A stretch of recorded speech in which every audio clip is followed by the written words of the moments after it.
A história profunda e assombrosa dos primeiros humanos, que ousaram deixar sua marca no mundo subterrâneo, se estende ao longo de dezenas de milhares de anos, muito antes que a escrita, a agricultura ou as cidades fossem sequer concebidas. É uma narrativa de sobrevivência, de pensamento simbólico emergente e de uma conexão íntima com o entorno natural que os rodeava, um mundo dominado pelo gelo e pelos grandes animais. Estes pioneiros não apenas caçavam, coletavam e viviam ao ar livre. Também encontraram nas profundezas da Terra uma tela, um espaço sagrado, ou talvez um lugar de prática para uma expressão que transcende a mera necessidade. Dê like, se inscreva e compartilhe. Vamos começar! O cenário principal deste relato é a Idade da Pedra, ou o Paleolítico. Um período vastíssimo que abrange desde o surgimento das primeiras ferramentas de pedra até cerca de 10.000 anos atrás. Dentro deste período, a manifestação artística mais impressionante se desenvolveu durante o Paleolítico Superior, há aproximadamente 40.000 a 10.000 anos, embora descobertas recentes estejam empurrando estas datas muito para trás, inclusive para 73.000 anos, com arte que não é figurativa, mas é simbólica. No entanto, o mais impactante das cavernas, o que nos faz sentir uma conexão direta com esses antepassados, se situa principalmente na época dos Homo sapiens na Europa, conhecidos às vezes como o Homem de Cro-Magnon, e mais recentemente na autoria surpreendente de nossos primos, os Neandertais. Durante muito tempo, acreditou-se que a arte rupestre, ou seja, as pinturas e gravuras em rochas e cavernas, era uma capacidade exclusiva de nossa espécie, os Homo sapiens. A descoberta das cavernas de Altamira, na Espanha, e Lascaux, na França, com seus bisões, cavalos e cervos de uma maestria assombrosa, cimentou esta ideia. Estimava-se que estas obras, tão complexas e detalhadas, eram o produto de uma mente completamente moderna. O espanto diante do teto de Altamira, descoberto pela primeira vez há mais de 150 anos, foi tal que inicialmente se duvidou de sua autenticidade, pois era considerado impossível que os homens primitivos pudessem ter criado algo de tanta beleza e perfeição técnica. Mas o tempo e a ciência reescreveram o começo desta história. Pesquisas recentes dataram certas marcas vermelhas em cavernas espanholas, como La Pasiega, Maltravieso e Ardales, em mais de 64.000 anos de antiguidade. Esta data é significativamente anterior à chegada dos Homo sapiens modernos à Europa Ocidental, o que implica que os artistas originais destas formas simples, mas simbólicas, foram neandertais. Isso não apenas estende a linhagem artística, mas também nos obriga a reconsiderar a complexidade cognitiva desta espécie humana, frequentemente subestimada. Os neandertais já usavam pigmentos, se decoravam e deixavam sinais. A arte rupestre do Paleolítico Superior, no entanto, com suas figuras animais vibrantes e naturalistas, continua sendo em grande parte atribuída aos Homo sapiens. O material com o qual pintavam era rudimentar, mas eficaz. As cores principais eram os tons da terra: vermelho, ocre, amarelo e preto. O vermelho e o amarelo eram obtidos frequentemente da hematita e outros óxidos de ferro, moídos até convertê-los em um pó fino. O preto era extraído do carvão vegetal ou do óxido de manganês. Estes pigmentos eram misturados com um aglutinante, que bem poderia ter sido gordura animal, saliva ou até mesmo sangue, para aderir às paredes de rocha. Dê like, se inscreva e compartilhe.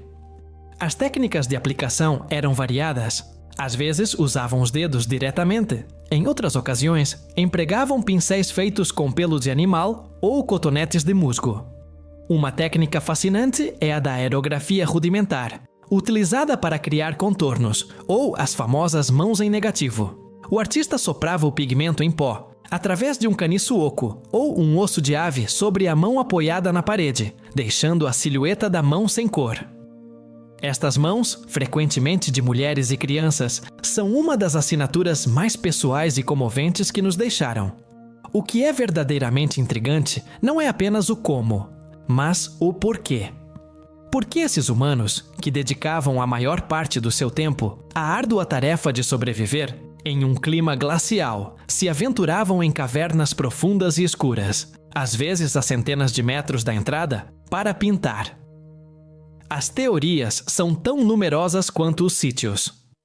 Uma das primeiras explicações foi a da arte pela arte, sugerindo que simplesmente pintavam por prazer estético.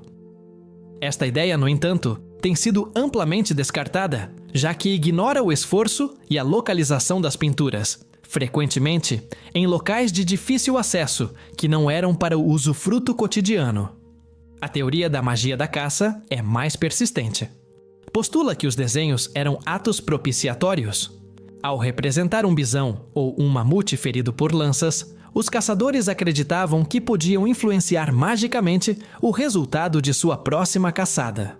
Muitos animais estão representados com flechas ou feridas, o que apoia esta ideia. O animal pintado era, em essência, uma vítima ritual, assegurando o sucesso no mundo real. Outra perspectiva é a do totemismo. Esta sugere que cada grupo ou clã se identificava com um animal específico, seu totem, e as pinturas serviam para celebrar ou prestar culto a este símbolo de sua identidade social. Uma das interpretações mais influentes é a do estruturalismo, popularizada pelo arqueólogo André Leroy Gourhan. Após um minucioso estudo da distribuição dos símbolos e animais em centenas de cavernas, ele propôs que a arte rupestre representa um sistema simbólico, frequentemente estruturado em torno de uma dualidade sexual. Certos animais, como o bisão e o auroque, representariam o masculino, enquanto outros, como os cervos e os cavalos, simbolizariam o feminino. A arte nas cavernas não seria um conjunto de imagens aleatórias, mas um complexo santuário organizado, com figuras dispostas segundo regras e crenças cosmológicas. O centro das cavernas, as zonas maiores, frequentemente abrigavam os grandes herbívoros, enquanto os símbolos e os animais perigosos, ursos, rinocerontes, eram colocados nos cantos ou passagens. Mais recentemente, surgiram teorias que se concentram no xamanismo e nos estados alterados de consciência. A escuridão total das cavernas, a falta de oxigênio, o jejum e os cantos rituais poderiam ter induzido transes ou visões nos xamãs ou líderes espirituais da época. As pinturas seriam então o registro destas visões, portais para o mundo espiritual, ou representações de seres híbridos, meio humanos e meio animais, que o xamã acreditava encontrar no além. Os estranhos símbolos geométricos, que frequentemente acompanham as figuras animais, poderiam ser representações dos fosfenos, as luzes e padrões visuais que o cérebro humano gera em condições de privação sensorial. A caverna em si mesma é um ator central nesta pré-história. Para os caçadores-coletores, a caverna era um lugar de refúgio, mas também um umbral para o submundo, um lugar onde o tempo parecia parar. Muitos dos artistas se aproveitaram das formas naturais da rocha. Uma protuberância poderia se converter na garupa de um bisão, ou uma fissura no contorno de um cervo. A rocha não era apenas uma tela, era um terceiro elemento que se integrava na obra, dando uma tridimensionalidade e um movimento assombroso às figuras. As pinturas, iluminadas apenas pela luz bruxuleante de lâmpadas de tutano ou tochas, deviam parecer ganhar vida, dançando na escuridão. O legado destes primeiros artistas se estende por todo o mundo, embora as mais famosas se encontrem no sudoeste da Europa. Na Austrália, as pinturas aborígenes na terra de Arnhem poderiam ter mais de 50 mil anos. Na África, a arte rupestre, em lugares como a caverna de Apollo 11 na Namíbia, remonta a cerca de 27 mil anos. E as representações no Saara, embora posteriores, são testemunho de uma paisagem que alguma vez foi verde e povoada. A verdade sobre os primeiros humanos que pintaram o mundo subterrâneo é uma síntese de todas estas teorias. Não há uma única razão. Provavelmente foi uma combinação de magia, ritual, expressão social e uma compreensão simbólica do cosmos. A arte rupestre não era uma decoração ou um passatempo, era uma necessidade fundamental para entender e manipular seu mundo. Era a maneira em que estes primeiros humanos organizavam seus pensamentos, expressavam sua fé e asseguravam sua continuidade em um entorno hostil. Seu domínio sobre a técnica, a composição, o uso da perspectiva Era parte de uma experiência sensorial total, que incluía a visão, o som, o tato, a textura úmida da parede e o olfato, a fumaça das lâmpadas. Dê like, se inscreva e compartilhe. Até a próxima!